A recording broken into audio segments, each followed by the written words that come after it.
What's going on YouTube? Today we're going to show you how we turn this into this.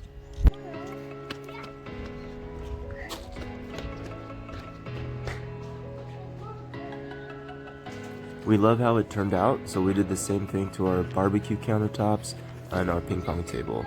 Stick around and we'll show you step by step on how you could do this too.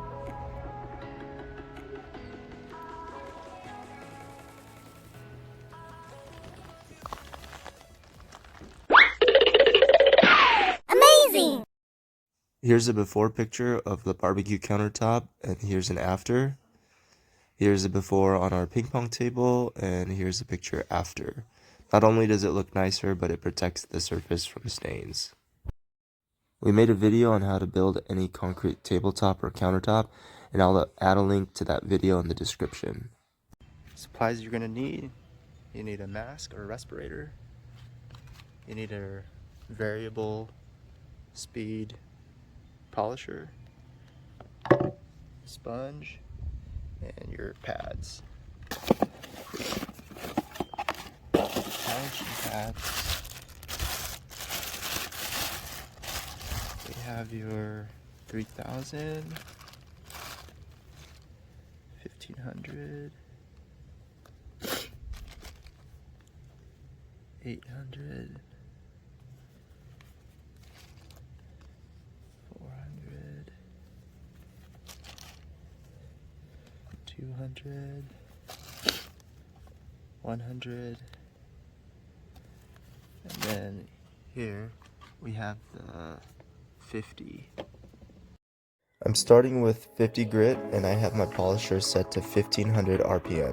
The lower the number, the coarser the pad, which is for removing the heavier scratches. The higher the number, the finer the grit, which is more for polishing and creating a smooth finish. As you go up higher in the polishing pads, you need to add more water and increase the RPM or the speed of your polisher.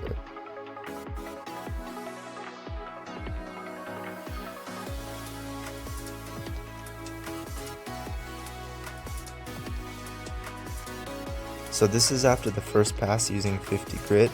It's still rough, but you can see all the high spots were taken down. So now we're going to move on to 100 grit.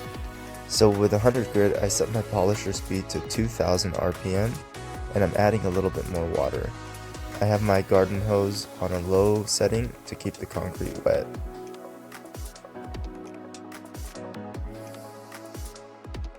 So this is after 100 grit, and it still looks rough. Now I'm going to move on to 200 grit. For 200 grit, I bumped up the RPM to 2500, and this is the last pad that takes care of the heavier scratches.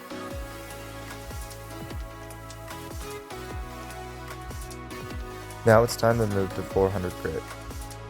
400 grit is where you start to achieve somewhat of a shine. I now bumped up the RPM to 3000. Alright, now it's time to move up to 800 grit, and you're starting to see a little bit of shine coming up onto the surface here.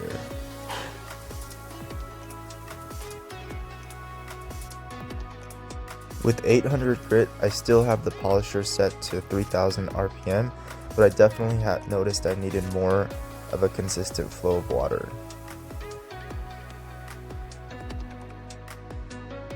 After going over the concrete with 800 grit, you can definitely see more of the shine coming through. Now it's time to throw on the 1500. With 1500 grit, I bumped up the RPM to 3500.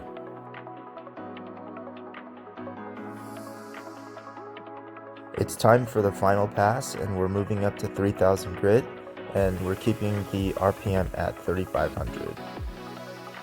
This is the most rewarding stage because when you go over the surface with your hand, it feels so smooth. It feels just like our quartz countertop in our kitchen. This is the next day after polishing. I'm going to stain the concrete with some India ink that I bought on Amazon. I'll drop the link in the description. I didn't know how it would turn out, so I started out with just 3 to 4 drops. I was a little scared because the water looked dark, but after letting it dry, it turned out lighter than I wanted, so I made another mixture and used 20 drops and went over that again.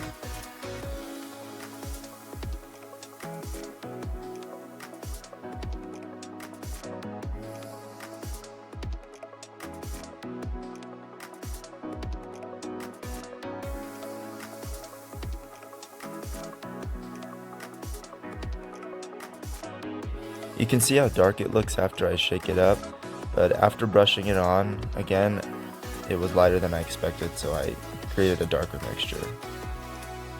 So we just poured the mixture into a cup and used a sponge brush to coat the layer directly onto the concrete.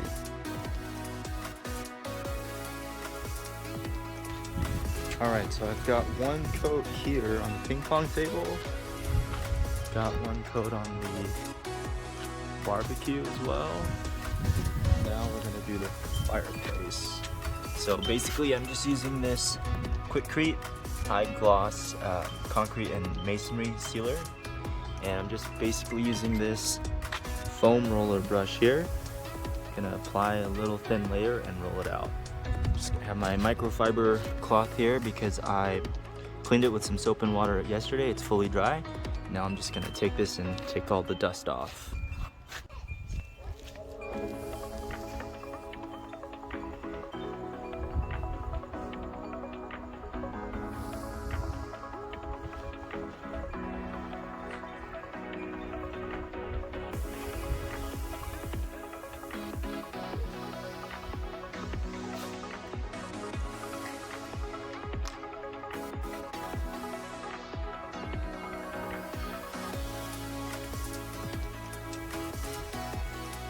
By the way, I put the Amazon link for the hammock in the background down in the description.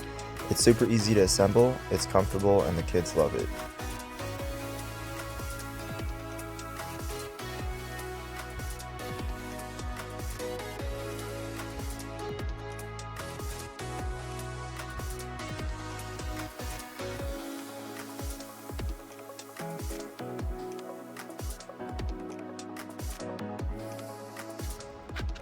Alright, here's the finished product. Just to recap, we sanded using the diamond pads from 50 grit all the way to 3000 grit. Then we stained the concrete to get a darker gray shade by mixing some India ink and some water. Finally, we applied 2 coats of Quikcrete sealer to protect the concrete, and we love how it turned out. We highly recommend doing this. If you enjoyed the video, give us a like, consider subscribing because we have more projects coming up, and share it with a friend. We hope to see you on the next video.